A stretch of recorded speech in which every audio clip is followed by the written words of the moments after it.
boa noite. Que coisa boa Boa você estar aí noite. conosco. Que bênção, Cremos que que vamos privilégio, ter, pastora. Que amém, bênção. vamos ter um tempo muito especial. Ó, Flávia, nós queremos, todos que estão conosco querem te conhecer bastante. Tem gente desse Brasil aí nos assistindo para este momento tão importante, o assunto que vamos conversar. Mas antes nós vamos orar. Vamos pedir a Deus que Ele venha estar conosco e nos dirija nessa live. Vamos orar? Amém. Eu vou orar agora no início da live e no finalzinho vai ser você, tá bom? Amém. Vamos orar. Pai, nós queremos te agradecer por este dia que se finda na tua paz. Te agradecer, ó Deus, pela vida, pelo privilégio de viver. Como é bom viver, Senhor, sabendo que temos um Deus tão maravilhoso que cuida de nós. O Senhor cuidou de nós neste dia. Neste dia, o Senhor nos deu vida, nos deu saúde, nos deu a bênção de te poder servir. E aqui estamos, ó Deus, com nossos irmãos, com tantas pessoas desse Brasil e talvez até de outras nações, para conversarmos sobre este assunto tão importante, sobre a igreja, sobre a educação, sobre este tempo que nós estamos vivendo. Venha sobre nós, sobre a minha vida, sobre a vida da Flávia, a tua graça, a tua unção, que o teu Espírito Santo nos encha com o teu poder, que o Senhor nos use nesta hora e que o Senhor possa falar a cada pessoa que está conosco, falar a cada irmão, a cada coração, cada um que assistir esta live seja abençoado e tenha, Senhor, a dimensão daquilo que o Senhor quer fazer em nosso país, através da tua igreja, através da educação das nossas crianças. Fale conosco, queremos ouvir a tua voz e queremos ser dirigidas por ti. Te entrego a vida da Flávia, a minha vida e a vida de cada pessoa que está conosco, para que o teu Espírito Santo nos conduza dentro do teu querer, em nome de Jesus. Amém. Amém. Amém. Amém. Flávia, é uma alegria estar com você. Além de muito linda, muito querida, nós sabemos que você tem uma trajetória muito linda na sua vida, um chamado muito especial de Deus, e que cada dia Deus tem mostrado mais e mais. Mas nós queremos conhecer a Flávia. Conta um pouquinho para a gente da sua família, conta de você, como foi sua experiência com Jesus, Flávia? Como você teve seu encontro com Cristo e como Deus te chamou para ser uma professora, uma líder, uma formadora de opiniões, como Deus te chamou para esse ministério tão lindo de ensinar. Conta pra gente. Amém, pastora. Primeiro, né, é um privilégio estar aqui. Que bênção, que oportunidade. Quero agradecer o convite, né, cada um que está nos assistindo.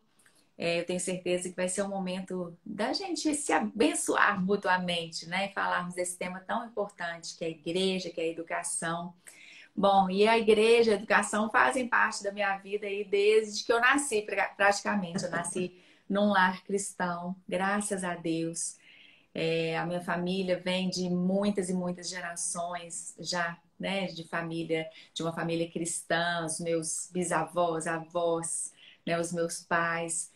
E eu tive uma educação muito privilegiada, né, no sentido de ser protegida, de estar ali recebendo também um alicerce. Então, eu digo que eu tive mesmo, né? Fui guardada, fui cuidada.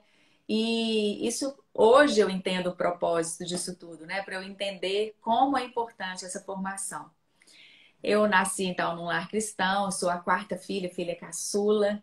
E eu sempre tive o desejo, assim, eu sempre gostei de ensinar, de dar aula, né? Quando eu precisava estudar, eu sempre estudava dando aula dentro da minha casa, tinha um quadro negro, né? A maneira como eu aprendia era dando aula, né, para minhas bonecas, para alguns personagens, né? Isso desde pequenininha. E aí isso foi brotando no meu coração, né? Quando eu estava no ensino médio, eu já estava no segundo ano do ensino médio, que antigamente era chamado de científico, né? Sim. E eu simplesmente falei com minha mãe, mãe, eu quero ser professora, não quero terminar o ensino médio, eu quero ir para o magistério. Antigamente não existia, né, uma formação superior, era o magistério. E aí a minha mãe falou, olha, minha filha, faz o que você quiser, né? Eu achei que você iria ser médica, que você iria ser dentista. Eu falei, não, mãe, eu quero ser professora. E aí, né, mudei para o magistério, me formei, comecei a dar aula no Colégio Batista. E as minhas irmãs também têm uma formação na área. Eu tenho outra irmã professora também, tenho uma irmã psicóloga.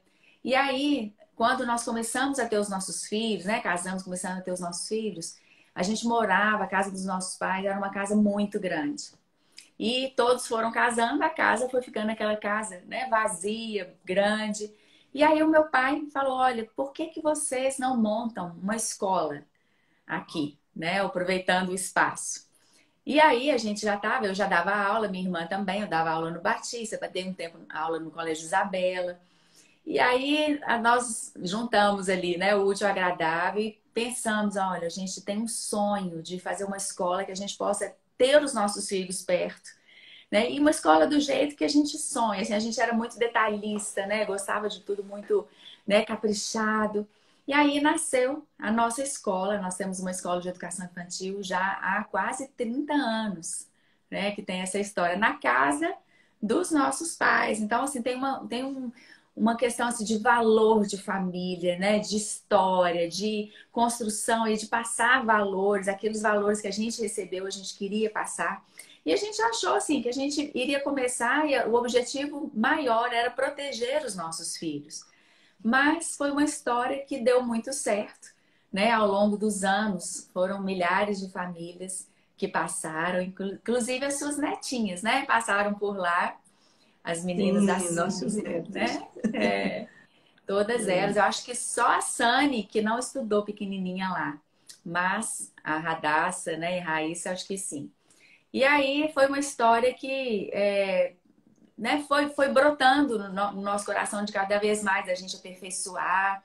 E foram anos e anos e tudo com muita excelência, excelência pedagógica, porque a gente entendia que, né, para uma escola cumprir a sua função, a gente tinha que ter excelência em todas as áreas. E aí tivemos também a preocupação com a educação cristã, é uma escola cristã, e passar isso de uma maneira muito natural, mas muito sólida. Então foi assim, um testemunho, né, bem bacana. Aí eu achava que a minha missão já havia sido cumprida lá. Eu já protejo tantas crianças aqui, né, tirando do mundo e guardando e, né, colocando valores cristãos. São tantas famílias restauradas, são tantas conversões, né, que a gente teve aqui durante esse tempo. Mas Deus começou a incomodar o meu coração de ampliar, né, as tendas, de alargar as estacas e de expandir.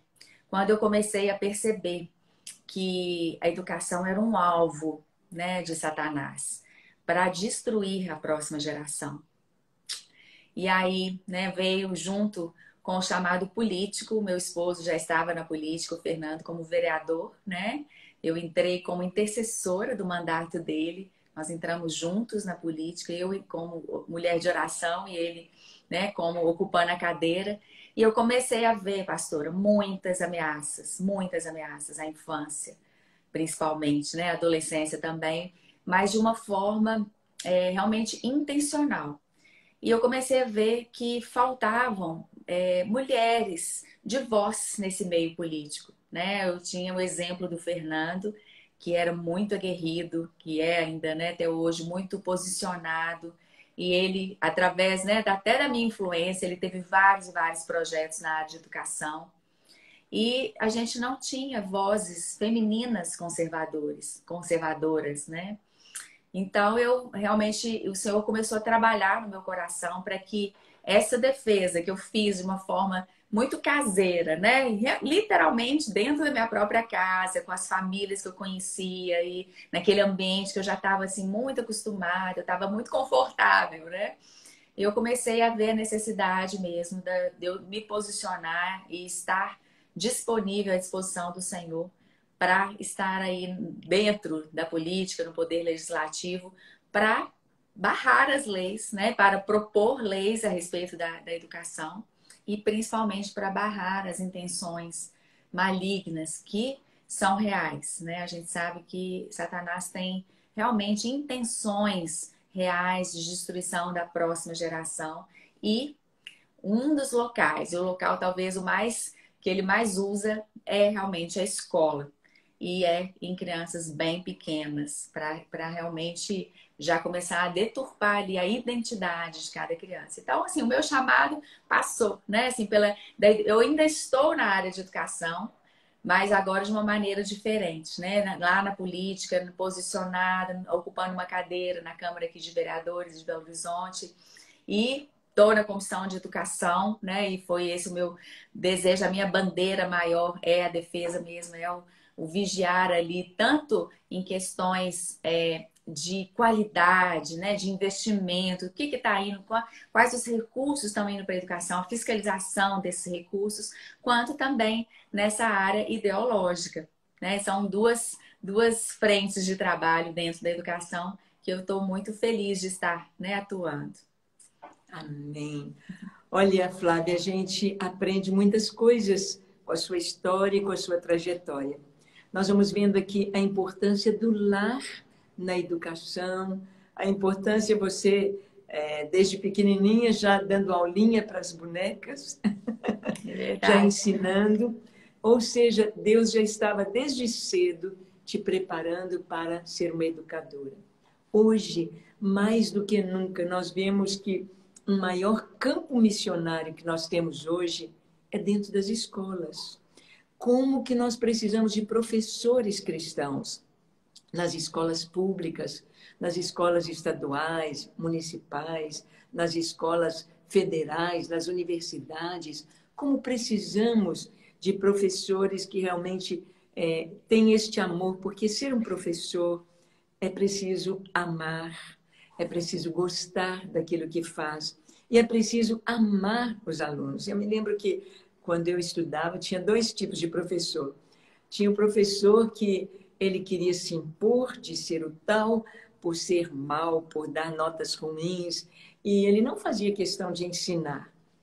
Tinha prazer de dar nota baixa e de dizer para os alunos, vocês não sabem. E tinha o professor que tinha aquele ideal de realmente ensinar, de passar a matéria, e que foram os professores que nos inspiraram para a gente desenvolver e crescer. Hoje, mais do que nunca, nós vimos a importância do ensino na formação da sociedade, porque nós estamos vendo uma transformação na sociedade de uma maneira degradante, de uma maneira assim tão terrível, e partindo exatamente da escola, partindo das escolas. Hoje, conversando com um pastor, tivemos uma reunião com pastores sobre a questão da ciência, da Bíblia. Queremos trazer um congresso aqui para Belo Horizonte. Vamos ter em outubro, de 6 a 16 de outubro, nós vamos ter, é isso mesmo, 6 a 16 de outubro, nós vamos ter um tempo muito especial aqui em Belo Horizonte, trazendo a fé e a ciência, palavras para fortalecer nossos professores. E o pastor estava me dizendo que o filho dele estava no Colégio Batista, uma escola confessional, e muito bem, um menino muito inteligente, gostando muito de estudar, e eles tiveram de mudar, compraram uma casa e mudaram, saíram daquele endereço. E a escola mais próxima, mais fácil para o filho com 16 anos fazer ali, começar o ensino médio, né? Era uma escola estadual. E o menino foi para a escola, ele não aguentou, ele levou um choque. Ele falou, pai, não dou conta, não dou conta. Então, ele tirou uma foto da lousa, do quadro, o que era o trabalho, não me lembro bem de qual matéria, mas a professora colocou o nome de artistas mundanos, né? Anitta e não sei quem mais, quais os benefícios, um trabalho para falar os benefícios que eles têm trazido para a sociedade. Ele falou, como que eu vou escrever um trabalho desse? Pois se vai totalmente contra os nossos princípios, o que essas pessoas fazem. Então, ele não deu conta de continuar ali naquela escola e o pai falou, não, vou voltar você para o Colégio Batista, para uma escola confessional, porque realmente nós estamos vendo isto, algo que está acontecendo nas escolas, ah, uma desconstrução da personalidade, da sexualidade, da família, uma desconstrução até da própria noção de nacionalidade, de patriotismo. E nós estamos vendo isso assim de uma maneira imposta, de uma maneira, podemos dizer assim, a expressão do pastor foi essa, ele falou, pastora, que covardia com as crianças, com os adolescentes, que covardia. Porque os pais colocam a criança na escola confiantes, como nas nossas épocas, né? A escola foi uma bênção na minha vida. Estudei em escola pública desde o primário, o ginásio, na minha época era o primário, o ginásio, o científico e o curso superior. Estudei só em escola pública, grupo escolar, depois o colégio municipal e depois a UFMG. Maravilhoso, eu aprendi tanta coisa, tantas matérias, a gente adquiria conhecimento.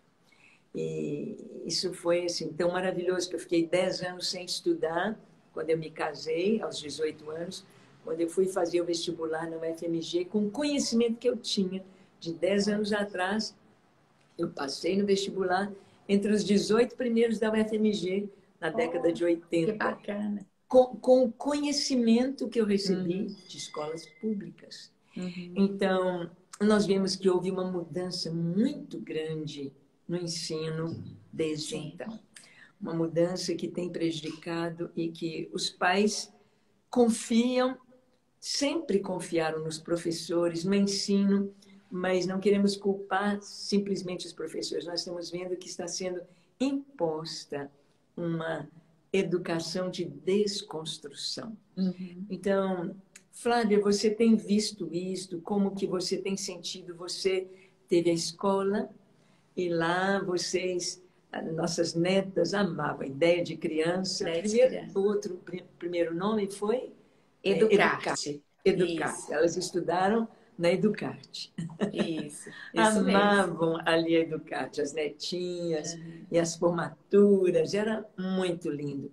Então, as crianças amavam estar ali e os pais confiavam.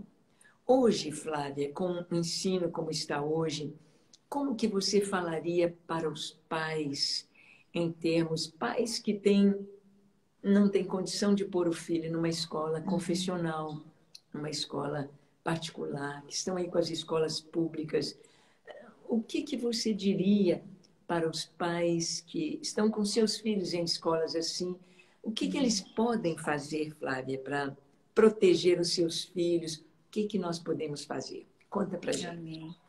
Realmente é uma intenção, é algo muito já escancarado, pastora. Não existe nem mais uma questão de esconder, de ser sorrateiro, né? Já está ali estampado. A primeira coisa, eu acho que a gente orar e selar os nossos filhos todos os dias.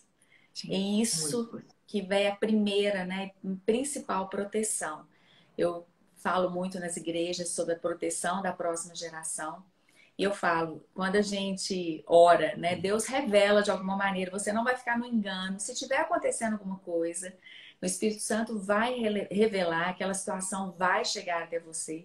Eu creio que essa blindagem espiritual, ela é mais do que suficiente, mas ela vem acompanhada, né, de algumas ações. E eu acho que a primeira coisa é manter um canal de comunicação com os filhos bem ajustado, bem livre, bem próximo, porque tudo aquilo que acontecer, né, e que por acaso vier a acontecer alguma coisa que estiver fora daquilo que não bate com os valores da família, porque a criança recebe os valores de casa e quando ela é colocada em confronto com os valores da escola, acende uma luzinha, né? Alguma coisa e ela vai ver que não, isso não combina com o que eu recebo em casa. E ela precisa ter um canal para chegar uma liberdade, tranquilidade, um ambiente, né, de confiança dentro da família. A família tem que ser o porto seguro, tem que ser aquele lugar que se conta tudo, que revela tudo, né, e que naquele primeiro momento, até sem um pouco assim de julgamento, porque a família precisa trazer, acolher, amparar, porque inclusive nas escolas é dito algumas vezes, olha, nós vamos fazer isso, não conte, você não precisa contar para os seus pais.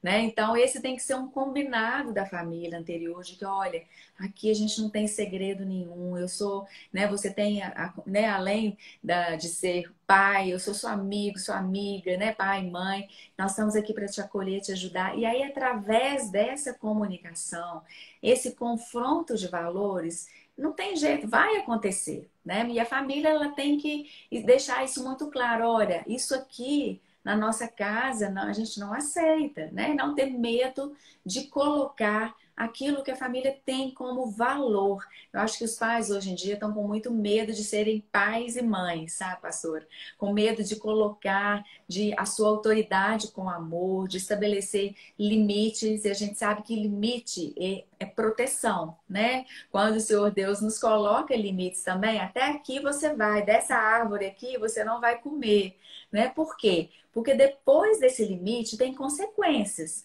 A gente cerca os nossos filhos de limite porque a gente os ama.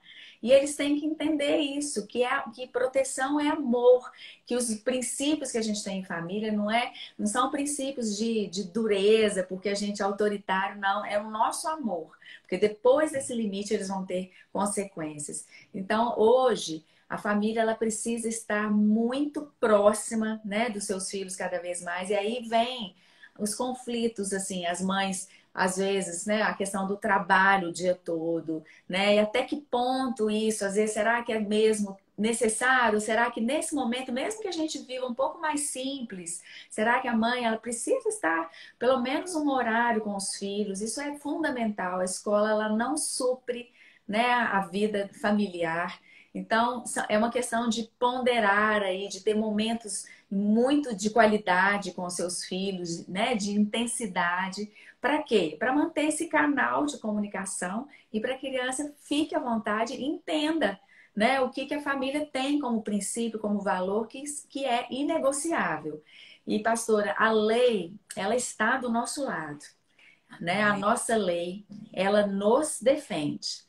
O Brasil, ela é signatário de vários tratados internacionais, além, né, da Constituição, do Estatuto da Criança, do Adolescente, né, que tem todo delinear. A Constituição, no artigo 227, fala que é dever da família, da sociedade e do Estado não, né, garantir todos os direitos da criança, e entre esses direitos está o direito da educação e a proteção, né, contra várias coisas, maus tratos, negligência, abuso, tudo isso é dever dessas três instituições: a família, a sociedade, que a gente pode colocar aí a igreja também, e o Estado.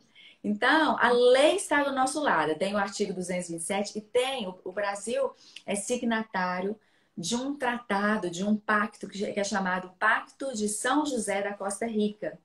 E no artigo 12 desse pacto diz que é direito que os pais, né, estejam lá fiscalizando os seus filhos, é direito que os filhos recebam educação moral e religiosa que esteja de acordo com os valores da família, com os valores dos pais. Então, a lei está do nosso lado, né? A gente precisa fazer valer a lei. Então, tudo isso que é colocado dentro da escola de uma maneira perversa mesmo, porque, né, se a gente for falar dessa desconstrução da identidade, que é o principal, né, que está sendo colocado na escola através da tão famosa ideologia de gênero, que desconstrói aquilo que Deus determinou, que nós somos formados homem e mulher. Né? Então, a ideologia ou a teoria de gênero, que é uma teoria e uma ideologia que não tem uma confirmação científica, mas que é colocada aí no campo, né, das ciências sociais, ela está dentro da escola. Para quê? Para desconstruir aquilo que Deus já determinou. Então, é algo que vai diretamente contra a nossa fé. Nós somos imagem e semelhança do Deus Criador. E Satanás quer destruir, né, aquilo que é a imagem e semelhança de Deus. Ele não pode destruir Deus, então ele quer destruir a criatura. E esses valores vão sendo colocados dentro da escola. Não importa se você nasceu menino, você pode escolher com o que você vai brincar, com quem você vai relacionar, você pode escolher o que você vai ser. Isso é colocado de uma maneira, né?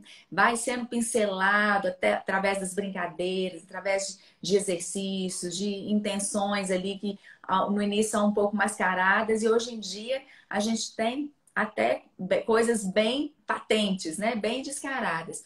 Para quê? Para que haja um confronto com os valores familiares. O objetivo é esse.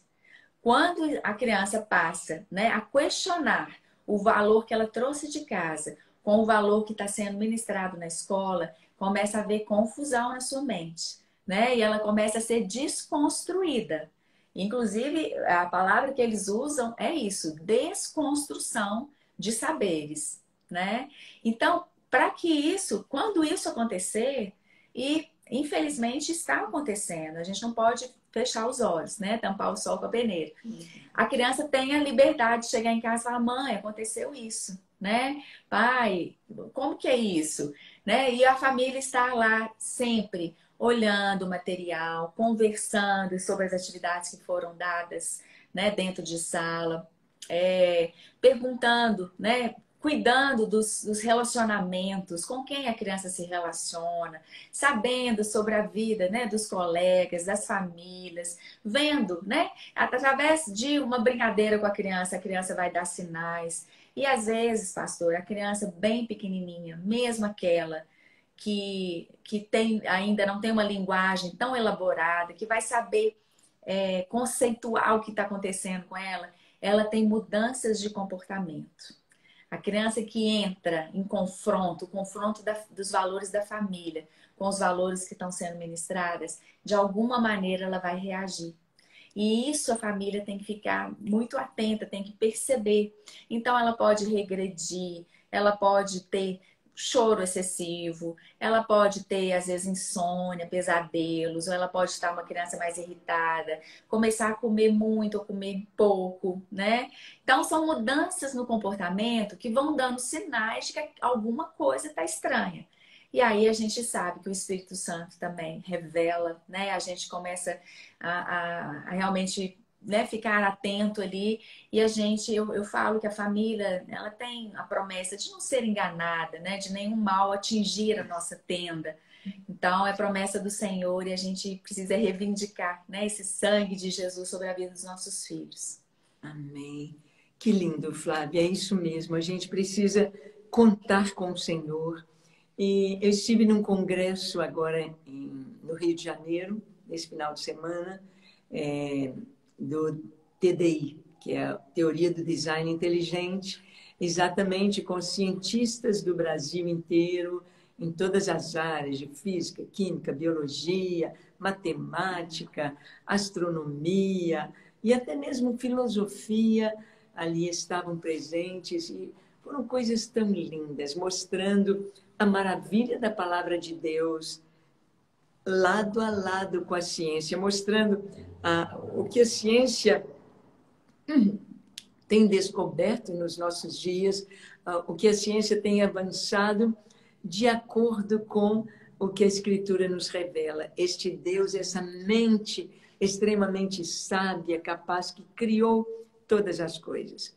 E a gente sabe que aí está a teoria da evolução mantida nas escolas e sendo obrigado a passar a teoria da evolução sem aceitar o contexto científico da pesquisa, das evidências, das comprovações, de ser ciência. Ciência, ela está sempre perguntando, né, em busca da verdade.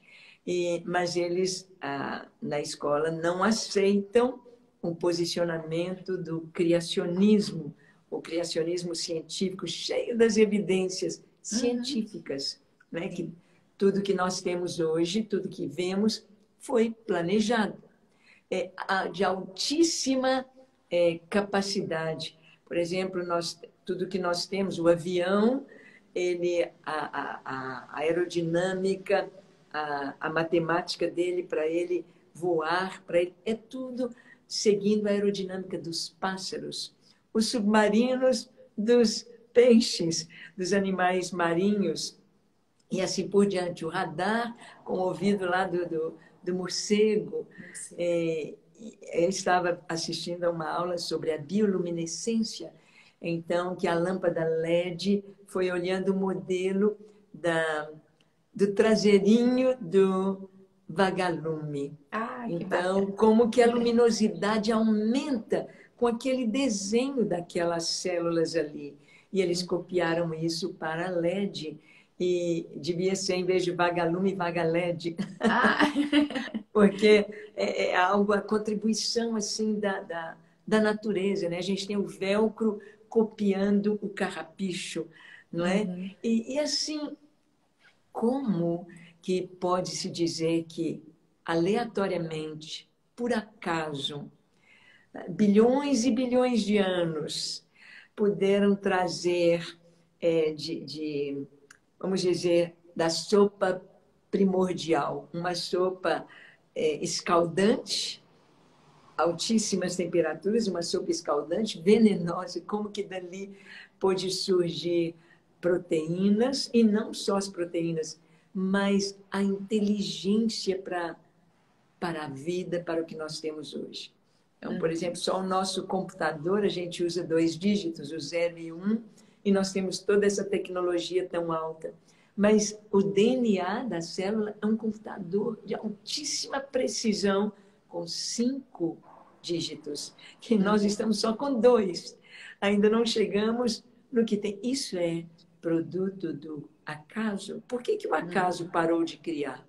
Por que o acaso parou no ser humano? Por que não tem coisas acontecendo ao acaso?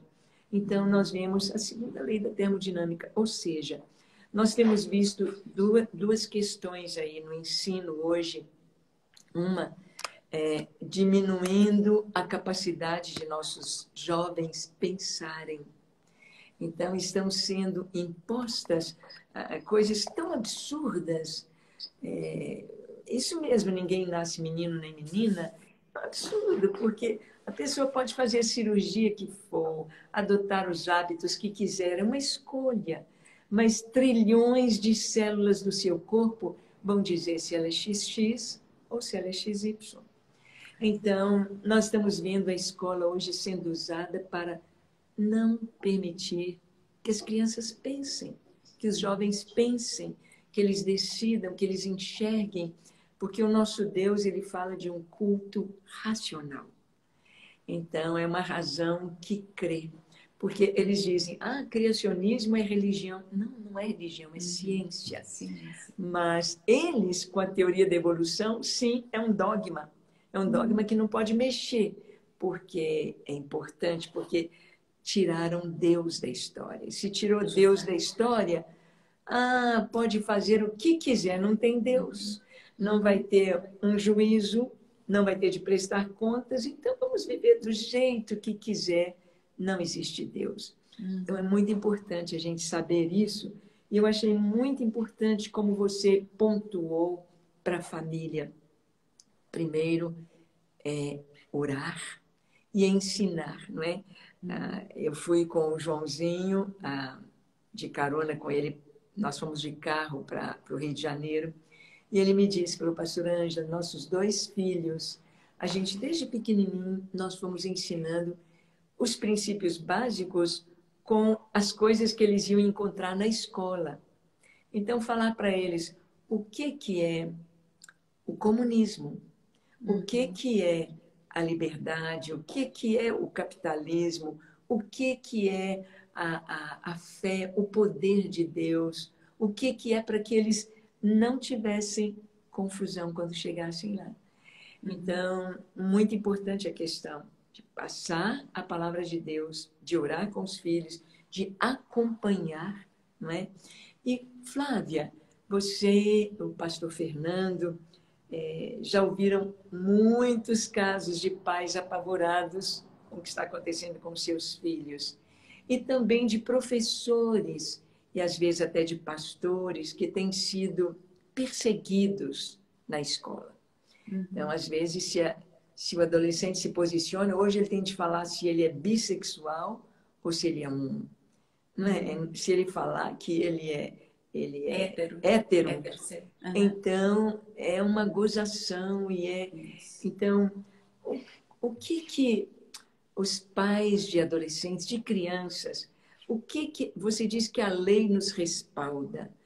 O que eles podem fazer? O que nossos jovens podem fazer? Nossos adolescentes, nossos pais podem fazer quando o ensino na escola passa dos limites, força nossos filhos para algo? Os filhos vêm em casa e dizem: olha o trabalho que eu recebi para fazer. Olha o que está acontecendo comigo, fizeram assim, estão forçando isso. O que existe alguma coisa que os pais podem fazer para proteger seus filhos? O que eles podem fazer? Conta pra gente. Sim, o que a gente precisa entender é que a teoria, né, a ideologia de gênero, ela não foi aprovada no Brasil. É uma guerra de anos, né, que eles tentam colocar, e aí as pessoas posicionadas, por isso é importante a gente ter pessoas posicionadas nas áreas de governo, né, nas casas legislativas, aqui na Câmara Municipal, na Assembleia, na Câmara e no Senado. Por quê?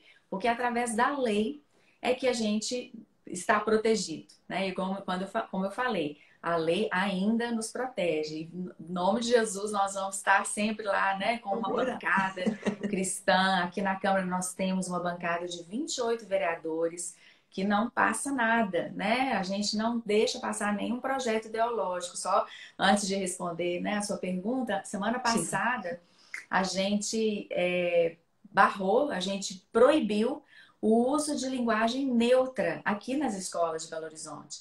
Linguagem neutra, aquela linguagem, né, para quem está nos assistindo, que troca os pronomes o e a pelo pronome é. Então, em vez de aluno ou aluna, é alune, né? Ou troca pelo x, todes, né? Ou elex, né? Coloca o x. E aí, o que acontece? A gente pode pensar o seguinte: isso aí, a desculpa deles é para que se lute contra a discriminação, né? Porque aquele aluno que não se acha binário, o que é binário? Que não é nem masculino nem feminino. Então, se a pessoa é não binária, ou seja, ela é uma infinidade de outras coisas aí, né? Gêneros fluidos por aí, gêneros diversos. Então, para que essa pessoa não seja discriminada, a gente vai permitir o uso de linguagem neutra nas escolas. E isso já estava acontecendo de uma maneira informal em muitas escolas e de maneira formal. A gente tem 2 escolas no Rio de Janeiro que já estavam adotando a linguagem neutra. Aqui em Belo Horizonte, uma universidade, eu tenho uma amiga que foi orientada como professora, que ela tinha que usar a linguagem neutra lá na universidade, né, na faculdade, para realmente trazer essa inclusão. Só que o que acontece? É uma pseudo-inclusão, né? Que mais exclui, porque exclui as pessoas que têm uma dificuldade de leitura, que a gente chama de dislexia, que é uma dificuldade de decodificar, né? Aí os fonemas, os sons, as letras. Quem tem a dislexia vai fazer mais confusão ainda. E é uma coisa genética. Não é algo que a criança, né, tá ali escolhendo ser ou que tem um tratamento. Ela faz, né, terapias e tudo para que ela consiga realmente superar, mas a linguagem neutra iria prejudicar. A linguagem neutra prejudica os surdos que fazem leitura labial, os cegos que fazem uso de programas de computador. Então, em nome de você incluir alguns, você está excluindo outros, né? Então, essa é a primeira questão. E a segunda questão da linguagem neutra é que ela não é uma intenção só, né, de estar ali incluindo. É uma intenção de realmente de destruição, né, desconstrução de valores. E olha só, pastora, a gente acha que isso é uma coisa de agora, né, que é uma invenção de moda de agora. Isso já foi pregado por feministas, por mulheres lá do feminismo da segunda onda. falando que a linguagem precisava ser subvertida. Monique Wittig é uma feminista de segunda onda que fez toda uma teoria de desconstrução da linguagem como uma arma de revolução. Então, isso estava dentro das escolas. E na semana passada, né, nós votamos aqui em primeiro turno na Câmara Municipal e vencemos a proibição desse uso dessa linguagem dentro das escolas. Então, é por isso que é importante a gente estar, né, posicionado aí nas casas de governo. Mas respondendo a sua pergunta, o que as famílias podem fazer no caso de detectarem, né, algo que é contra, que a gente sabe, eu estava falando, a ideologia de gênero não é regulamentada, existe uma ação do PSOL que fez lá no Supremo Tribunal, né, a gente chama de ADI, porque é uma ação direta de inconstitucionalidade que vai direto, atravessa, né, a Câmara lá federal, a Câmara, né, dos Deputados, e foi direto no Supremo, mas essa ação ela está lá arquivada, então a ideologia de gênero não foi aprovada. E quando há uma detecção, as famílias têm que se manifestar. Porque eu falo assim, a gente está, né, como político, como legislador, posicionado aqui defendendo vocês, né? Então, pronto, aprovamos a proibição da linguagem neutra, ainda vai aprovar em segundo turno, depois tem que ser sancionado pelo prefeito. Mas quando for sancionado, pronto, então está proibido. Mas aí, quando acontece, a família tem também que se posicionar. E esse posicionamento, às vezes, ele requer confronto. Não é fácil, né? As famílias, às vezes, elas ficam com medo de serem perseguidas, né? Do aluno ser retalhado ou ficar, né, deslocado. Então é algo que eu acho que tem que ser feito primeiro com muita sabedoria. E o primeiro passo é o caminho da paz, né? É o caminho da conversa, é o caminho de procurar a direção, de falar que não concorda. O ensino de sexualidade, ele não é permitido antes de uma certa idade, ele é matéria não de sexualidade, mas de reprodução, né, do desenvolvimento normal e natural a partir, né, dali dos, não me engano, os 10, 11 anos de idade, mas de uma maneira equilibrada. Então, o primeiro passo é uma conversa, é procurar a direção, procurar o professor e entender. A partir daí, pastora, infelizmente, se houver uma resistência, a família ela tem que tomar medidas mais duras. E existe algo que a gente chama de ação, me fugiu o nome agora, é uma notificação extrajudicial, que é um formulário que a família preenche e ela vai, entrega lá na escola, manda por e-mail, ela faz um registro de que ela está dando um aviso para a escola. Olha, eu não estou concordando com o que está acontecendo, não está sendo bom, eu vou fazer um registro disso. Alguns casos é preciso fazer um boletim de ocorrência, né? São medidas que tiram a família realmente de uma posição de conforto, talvez de passividade, e elas têm que partir para cima. Mas isso é importante. Por quê? Porque a gente está abrindo mão dos nossos direitos, né? Daquilo que a lei ainda nos defende, que os deputados lá lutaram, os vereadores, mas que se a gente abre mão, a gente vai, né, meio que deixando eles dominarem. Então, existem essas medidas que a família precisa tomar. Sempre eu falo, vamos do passo mais tranquilo, da conversa, de uma forma mais, né, tranquila e pacífica, até, se for preciso, ter que tomar algumas atitudes mais sérias. Eu dou assessoria como vereadora, eu uso através do nosso jurídico, para várias e várias famílias. Eu meio que virei, assim, né, uma pessoa que como referência nesse sentido, porque eu estou sempre lá me posicionando. Então, algumas vezes, para a família também não ficar muito exposta, eu tomo a frente, né? Vou lá, denuncio, às vezes sem expor a escola, ou, né, o que está acontecendo, a gente precisa denunciar uma situação. Eu recebi há pouquíssimo tempo um exercício do ensino médio, que agora no mês de junho é chamado o mês do orgulho LGBT, né?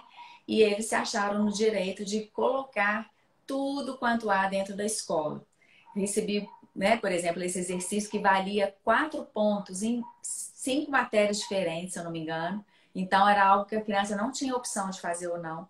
Para ela definir, desenhar, ilustrar e explicar várias e várias letras lá, né? As questões do LGBTQIA+, né? Então, explicar o que que era lésbica, travesti, transexual, pansexual, tudo isso como matéria dentro da escola. Isso é uma afronta, né? Isso não tem nada a ver com luta contra o preconceito. Isso é uma ação mesmo de desconstrução de valores. E valendo ponto, né? A criança, se não fizesse, ela levaria um 0. Então, aí eu entrei com uma ação, procurei escola, fiz pedido de informação. Aí, como vereadora, a gente tem as nossas ações que a gente pode fazer, né?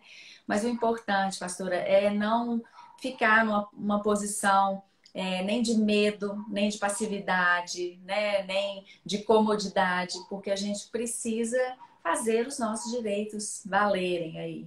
E a lei está do nosso lado. Isso. Então, é muito importante, Flávia, que nós possamos entender este momento que nós estamos vivendo agora, este ano de eleições, o que significa para nós, né? Porque a lei vai nos proteger. Ou se passa uma lei que vai contra nós, então vamos ter de nos submeter àquilo, né? Porque muitas vezes o simples fato de o menino está tendo problema e tirou da escola, e as outras crianças que estão lá? Justamente. E as outras famílias? As crianças estarão passando tudo aquilo ali. Então, é muito importante a gente saber que precisamos de ter pessoas capacitadas pelo Senhor. E esse ano de eleições, a gente buscar de Deus, votar em pessoas que têm os princípios da palavra de Deus, que têm a fé, que têm esses princípios de moral, da ética, os princípios cristãos, para manter, porque isso é proteção para nós. Em outras palavras, é a instância maior aqui, humanamente falando, que poderá trazer essa proteção, não é verdade? Amém.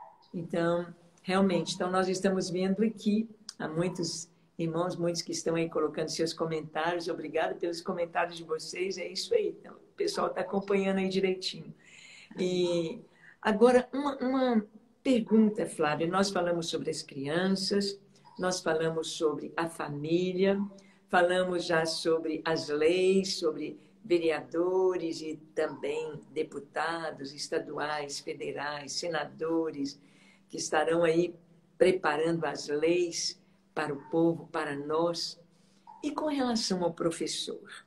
Você foi professor, ainda é e sempre será?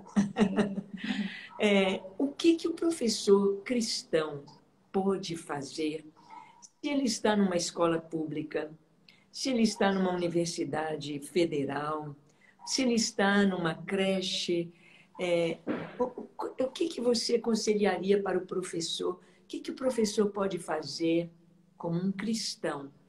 Ele, às vezes, está ali naquele meio e muitas vezes há perseguição. Eu estive conversando com um pastor que é professor em universidade estadual e escola pública também, e ele contou que eles não concordam com ele, os outros professores, mas o respeitam. O respeitam. O que você aconselharia para os professores? O que eles podem fazer por essas crianças, pela escola? Porque nós não queremos trazer essa questão de ficarmos antipatizados. Nós sabemos que nós temos de demonstrar amor, né? Compreensão, mas não podemos ceder nossos princípios. O que você aconselharia para um professor cristão hoje? O que ele pode fazer? O que está nas mãos do professor? O que ele pode fazer? E também eu queria que você falasse um pouquinho como ele pode estar respaldado aí também pela lei. Fala pra gente. A gente tem que entender que a melhor maneira de ganhar esse respeito é primeiro sendo um professor de excelência, né? Desempenhando ali a sua função com zelo, com cuidado, com comprometimento. Eu acho que a nossa vida, ela fala mais, né, do que às vezes palavras, né? É importante porque, pastora, dentro do ensino público, e precisa haver respeito dos dois lados. A gente aprovou aqui na Câmara Municipal Escola Sem Partido. O Fernando aprovou, né? Ainda está tramitando em segundo turno. E o que a gente precisa entender? Assim como nós queremos o respeito, a gente precisa respeitar. Então, o espaço da escola pública, ele não é um espaço de evangelização ali pelo professor, não é essa a função dele. Ele vai evangelizar, ele vai falar de Jesus com a vida, né? Com o ver, com o respirar, com o olhar, com acolher, né? Aquele jovem, aquele adolescente, aquela criança, com desempenhar com excelência o seu papel. Mas o que a Escola Sem Partido faz? Que precisa haver um equilíbrio, né, de todas as teorias. Então, quando vai colocar, por exemplo, igual a senhora colocou aí, da questão do criacionismo, do evolucionismo e tudo mais, as teorias, é preciso que elas sejam colocadas, né, de forma igual, né, e sem um julgamento por parte do professor. O que a gente vê hoje em dia é que a gente tem professores militantes de ideologias. Eles colocam só a sua posição, né? Então, o professor cristão, eu acho que ele precisa respeitar também, né, a sua posição, que ele está ali com, a gente chama de audiência cativa do aluno.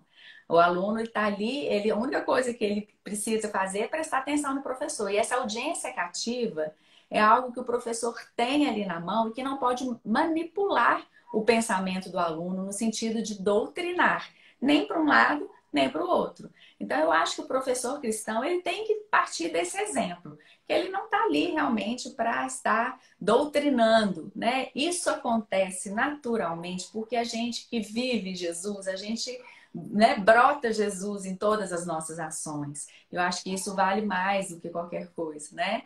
Mas ele não precisa ali se submeter a instruções da escola, orientações que estejam contra os seus valores e que não estejam, a gente chama aqui no BNCC, né, a Base Nacional Comum Curricular, que estabelece todas as diretrizes da educação, tudo que pode ser feito, que não pode. Então, a escola ela sempre segue essas orientações do BNCC. Então, aquilo que está fora, o professor ele não é obrigado a fazer também, ele não vai compactuar com uma ideologia, algo que vem de cima para baixo, de uma coordenação, de uma direção, ele pode também se manifestar contra. E isso muitas vezes requer, assim, acaba gerando, às vezes, um pouco de perseguição, né? E a gente está num tempo muito difícil, não só na escola, como nas empresas, né? Muitas vezes a empresa impõe uma ideologia e o empregado ele não quer se submeter, e aí às vezes acontece até uma demissão, né? E eu acho que o professor ele precisa pedir muita orientação para estar, né, com muita sabedoria, colocando ali a sua matéria. A gente tem que entender que escola é lugar de transmitir ali matéria, conhecimento e não ideologia, né? É importante, você professor de matemática tem que ensinar matemática, professor, né, de português, português. O que a gente está vendo hoje é realmente um aparelhamento de que o professor começa a ser ali uma pessoa que está ali com o objetivo de doutrinar. E isso não pode acontecer, né? Então, eu acho que o professor cristão precisa saber que ele tem os seus direitos, né, que resguardam a sua fé, né? Ele não precisa se submeter a uma atividade que ele não concorde ali, ele precisa manifestar. Mas é um desafio, pastor. Eu confesso que Você me tempos fez desafiadores. lembrar, você me fez lembrar de uma irmã, ela é até superintendente de Torre dos Gedeões, uma intercessora, mas pedagoga, e uma amiga dela estava de licença, estava entrando em licença maternidade e pediu para ela substituí-la numa escola pública. E fazia muito tempo que ela não estava em sala de aula, e ela foi, e ela ficou assim muito apavorada, porque ela chegou lá, aquela desordem, aquela indisciplina, e os meninos nem percebiam que ela estava na sala e não davam atenção, só se ela gritasse. Ela pensou, meu Deus, o que eu vou fazer? Mas ela foi exatamente aí, como você disse, pedir a sabedoria de Deus, a direção do Senhor. É porque o professor ele vai ser uma inspiração para os alunos, não é? O que você falou, ter toda a dedicação para trazer os alunos para algo que eles vão valorizar a vida toda, conhecimento. E então, ela viu que ali naqueles alunos aqueles meninos lá. Tinha um menino de uns 13 anos, a turma era dessa faixa etária, um menino que parecia ser o líder. Então, todos os outros riam e ele era o chefe daquela turminha. E como ela não estava conseguindo a atenção deles, ela aproximou e falou, olha, eu fui convidada para dar aula aqui para vocês hoje, mas eu queria conhecer vocês, eu queria conversar um pouquinho, eu queria conversar com você. Apontou para o menino, o chefinho lá deles. Vamos conversar um pouquinho, chega aqui perto da mesa. Aí a meninada toda veio, né? Vamos ver o que ela vai falar, o que ele vai falar. Aí ela disse assim, olha, vocês estão aqui na escola, vocês estão estudando, e todo mundo que estuda tem um plano. Um vai ser médico, o outro vai ser engenheiro, o outro vai ser professor, o outro vai ser advogado. Você está estudando aqui, o que você pensa em ser? Você vai ser o quê? Aí o menino olhou para os outros assim e falou, vou ser bandido. Aí ela falou, bandido. Olha, eu não sei muito bem como que é a vida de bandido, mas legal. Então mas você quer ser bandido por quê? Ele falou, porque o bandido tem as meninas que ele quer, tem as mulheres que ele quer, ele tem um carrão, ele tem muito dinheiro, ele manda lá no pedaço, ele que manda, e ele é respeitado, eu quero ser bandido. Ela falou, que legal. Então é o seguinte, se você escolhesse ser médico, ou engenheiro, ou advogado, ou dentista, o que você escolhesse, sabe o que ia acontecer? Quando você ficasse velhinho, quando essas pessoas ficam velhinhos, eles aposentam. E aí eles compram um apartamento lá na praia, ou então um sítio, uma fazenda, e vão curtir a velhice deles, com a esposa, com os filhos. Então, eles ficam lá, aposentados, tomando água de coco, chupando picolé. E como que é a aposentadoria do bandido? Como é que é o bandido velhinho? Aí o menino parou e ficou olhando para ela. Ela falou, você conhece algum bandido velhinho? Ele falou, não. Ela falou, não conhece nenhum bandido velhinho? Ele falou, não. Por quê? Eles morrem, né? Ela falou, eles morrem? Ele falou, ou vai preso ou morre. Ela falou, então não tem nenhum bandido velhinho? Ele falou, não. Ela falou, então tá bom. Então, ó, nós já conversamos hoje, aí você escolheu ser bandido, talvez os seus amiguinhos também. Então, vamos dar uma paradinha na nossa conversa. E eu quero falar um pouquinho aqui da aula com vocês. Os meninos sentaram. No dia seguinte, esse menino chegou para ela e falou, professora, eu fiquei pensando no que você falou. E eu resolvi, eu não vou ser bandido, não. Eu vou estudar. Ela falou que o menino mudou completamente. A classe mudou e ela entregou uma classe e os professores falaram, o que você fez com aquela turma? Ela os fez pensar. Pensar. Então, muitas vezes, né, Flávia, não é dar de frente se ela falasse assim, mas ser bandido é muito ruim, você vai... Ela deixou ele pensar se é legal ou não.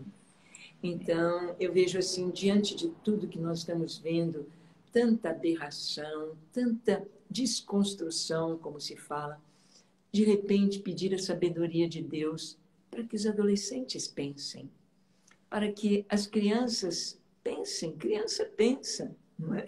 As crianças são a imagem e semelhança de Deus. O menino, às vezes, faz perguntas que a gente fala, uau, como é que ele perguntou isso?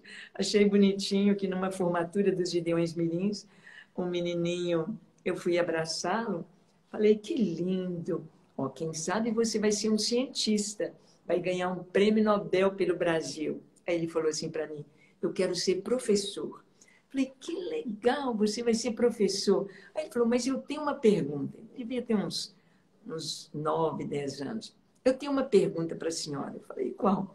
Ele falou assim, quem que ensinou para o primeiro professor? Para ele ensinar para os outros. Que pergunta inteligente. Aí eu falei, sabe quem foi o primeiro professor? Foi Deus. Deus ensinou para o Adão. E o Adão ensinou para os filhos dele e assim foi. Ele, legal. Aham. As crianças pensam e fazem perguntas Penso. inteligentes, não é? Sim. Então, Flávia, nós já vamos encerrar a nossa live. Está tão gostoso conversar. Eu sei Tá. que teria muitas perguntas, mas eu creio que o Verdade. que você trouxe foi muito substancioso, foi muito importante e para cada um de nós ruminar e pensar dentro de tudo aquilo que a gente falou, das crianças, dos adolescentes, dos professores, da lei e a igreja. O que que você pensa, ô Flávia? O que que a igreja pode fazer? Será que a igreja deveria abrir escolas cristãs? Será que a Ai. igreja pode fazer reforço escolar gratuito para Uhum. abençoar as crianças? Será que a igreja pode dar cursos para professores? O que que você acha que a igreja, qual o papel da igreja com a educação hoje, caminhando lado a lado com as escolas, com as universidades? Será que a igreja teria de apadrinhar uma escola que está do lado dela? O que que a igreja pode Tantas fazer, coisas. Flávia? Você, como esposa de pastor, conte para gente.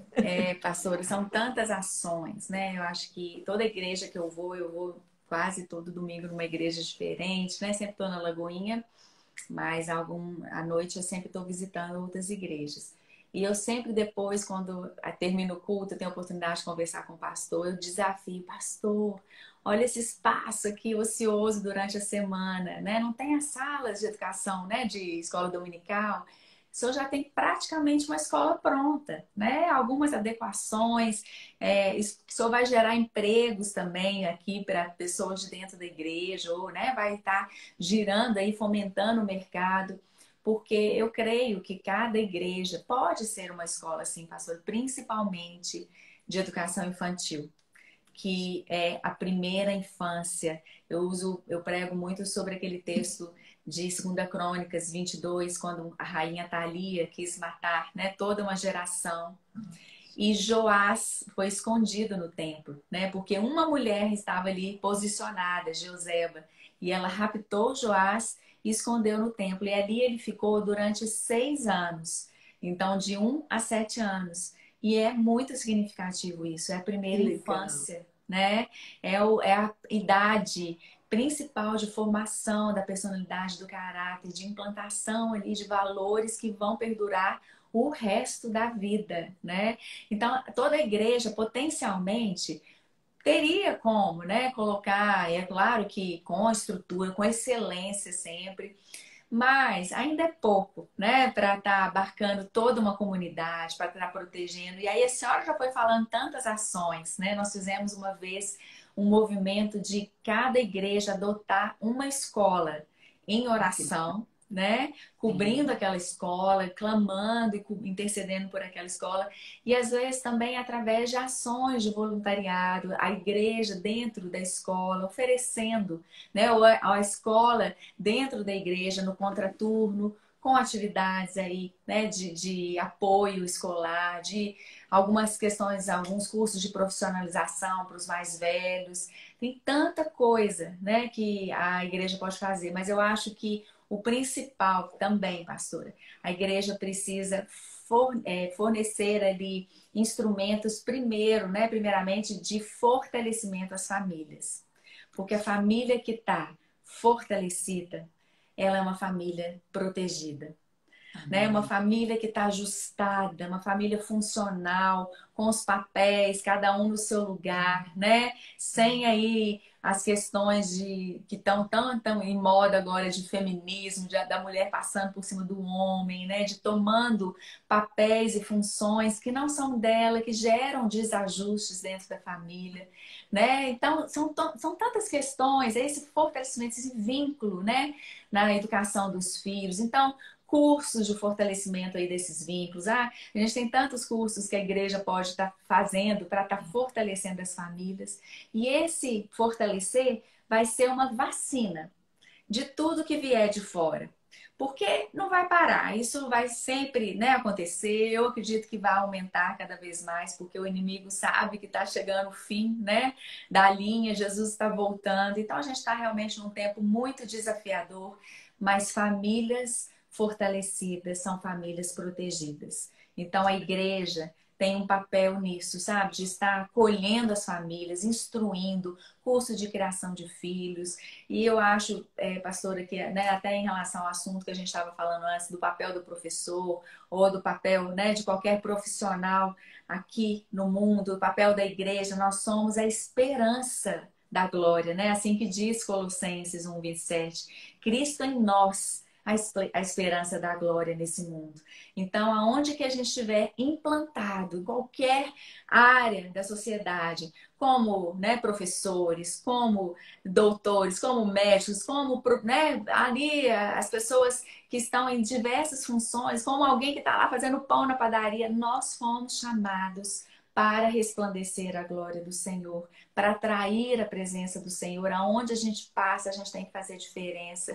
Então, a igreja, ela tem que ser essa igreja relevante, que está influenciando, né, que está ali fomentando, né, o fortalecimento das famílias. Para quê?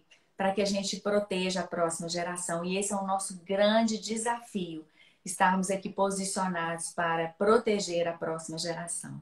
Amém. Glória a Deus, glória a Amém. Deus. Ô Flávia, foi tão gostoso ter você, conversar com Amém. você.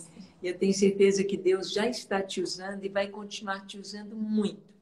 Amém. Tanto sendo bênção como essa mestra aí que ensina quando fala e também nessa carreira que Deus te colocou, que Ele possa te abençoar, que você possa, onde estiver, dentro aí da política, servindo ao Senhor, que realmente o povo de Deus possa saber votar nesse tempo.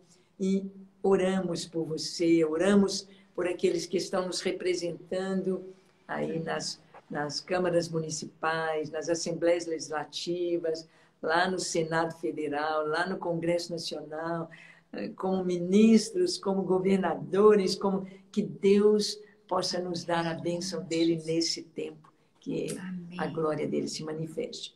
Flávia, muito obrigada. Obrigada a todos vocês que participaram. E nós vamos terminar nossa live com uma oração. Amém. Queria, Flávia, que você orasse abençoando, não só aqueles que estiveram conosco, os que estarão assistindo depois esse vídeo também, mas as famílias, as crianças, ao povo brasileiro, à igreja, aos professores, e vamos Amém. abençoar. Ora, Amém. então, nesse momento, para nós concluirmos. Vamos orar. Amém. Senhor Deus, nós te louvamos, engrandecemos o teu nome, ó Pai, por esse tempo de qualidade. Esse tempo que nós falamos sobre tantos assuntos, mencionamos tantos casos, ó Pai, mas nós temos a certeza, Deus, que bate e pulsa no nosso coração, de que o Senhor é o nosso Redentor, o Senhor vive dentro de nós, dentro das nossas casas. Pai, em nome de Jesus, nós agora abençoamos cada família que está nos assistindo. Cada pessoa entra agora nessa casa, Deus. Derrama o teu sangue, como diz a tua palavra, passa sobre os umbrais das portas, ó Deus. E nós declaramos essa família, família protegida, bendita, Deus. Os seus filhos são herança do Senhor. Eu declaro, Deus, que os filhos dessas pessoas que estão nos assistindo aqui agora, os que vão assistir, são filhos selados, guardados, protegidos e serão, ó Deus, influenciadores desse mundo. Serão aqueles que vão, ó Deus, determinar e falar e proclamar a vontade do Senhor, que é boa, perfeita e agradável. Deus abençoe também os professores, ó Pai. Nós colocamos os professores diante do Senhor, de uma tarefa que é tão linda, Deus, que é uma vocação tão maravilhosa. Pai, em nome de Jesus, cubra os professores com a tua graça, com sabedoria, com discernimento, aonde quer que eles pisarem, Deus, que eles atraiam a presença do Senhor e que a presença do Senhor faça toda a diferença nessas escolas. Abençoamos, ó Deus, as escolas da nossa cidade, ó Deus, do Brasil. Ó Deus, te pedimos, ó Deus, que o teu sangue possa estar cobrindo e declaramos que as ideologias desse mundo não têm poder sobre a mente, ó Deus, dos nossos filhos, dos nossos netos, das crianças. Te pedimos, ó Deus, pela proteção da próxima geração. Ó Deus, tem misericórdia, desde os bebês no ventre, ó Deus, que o Senhor possa estar protegendo, que o Senhor abençoe as crianças pequenas, nas creches, nas EMEIs, ó Deus, nas escolas de educação infantil, crianças que possam receber, ó Deus, uma formação segundo os teus princípios, ó Deus, segundo a tua palavra. Ó Deus, nós te clamamos pela educação do nosso país. Te pedimos que o Senhor coloque representantes posicionados nas casas de governo, nas casas legislativas, para estarem protegendo a próxima geração. Deus, nós te clamamos também por uma igreja, Deus, que seja uma igreja impulsionadora, Deus, das famílias, uma igreja que possa ser fortalecedora, Deus, daquele que é o sonho, Deus, mais lindo do Senhor, que é a família na face da terra. Oh Deus, nós te clamamos que as famílias possam encontrar dentro da igreja também esse apoio, esse sustento, essa formação. Ó Deus, para que eles sejam mesmo uma vacina contra tudo aquilo que vem contra as famílias. Nós te louvamos por esse tempo, te louvo pela vida da pastora Ângela, por esse ministério, pelos gideões posicionados, Deus, com uma luz, ó Deus, colocada no alto. Ó Deus, obrigado porque eles têm clamado, eles têm estado em posições, ó Pai, de proteção dessa nação. Louvado seja o teu nome, ó Deus, por esse tempo, em nome de Jesus. Amém. Amém, amém, amém. Glória a Deus, glória a Deus. Flávia, muito obrigada. Deus te abençoe. Um grande abraço.